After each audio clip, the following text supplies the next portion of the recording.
बस कर थियो छा तई माण्हू खिलाए मारिया तई हां कोठ में कजियो थियो आहे हिन जी सा ठीचक लगी पे कुछ खुदा जो खौफ करा माण्हू छा चवंदा को नओ विहाउ मिलियो थई छा यानी तो के का खबर विचार कान पई जा मुझे बुधाए अरे केड़ी खबर आ त हाने उनन के मानी खारायो पई अचा तका गाल थी छा फकीरानी वडी खुशी जी गाल थई असां त रूबरू ने उसारे छोरे के पे चंट्रो चयो एक कुआर के निभागी सची गाल बुधाए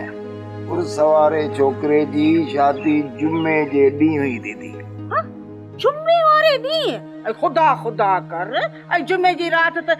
अदे ईदन जे घर जुमाणो आहे फकीरानी बिरादरी में यो फैसलो थी वियो आ खमीस वारे डी सुबह जो जुमाणो कंदा सुअ लाहींदा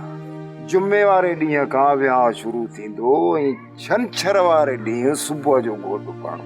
हाणे आई न गाल समझ में तोबा हाय आई याद इधन बेचारे सा डाटी ना जायसी और जो जवान जमान पुट मो फकीरानी हो ईदन ई वल्लण पाण में गॾिजी फैसलो कयो बाकी बचल कान त मुर्गो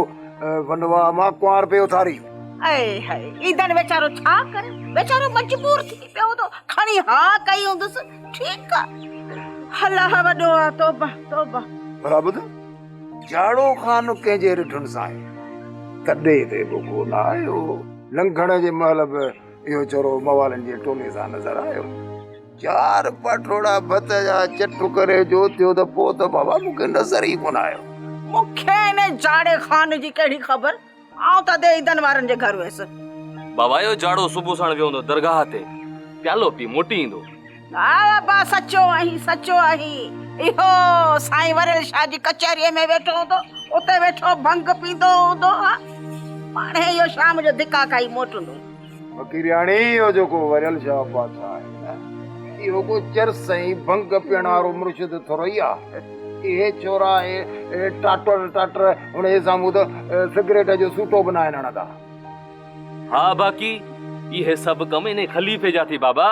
टोलियूं मवालिन जूं पालियूं थी टोलियूं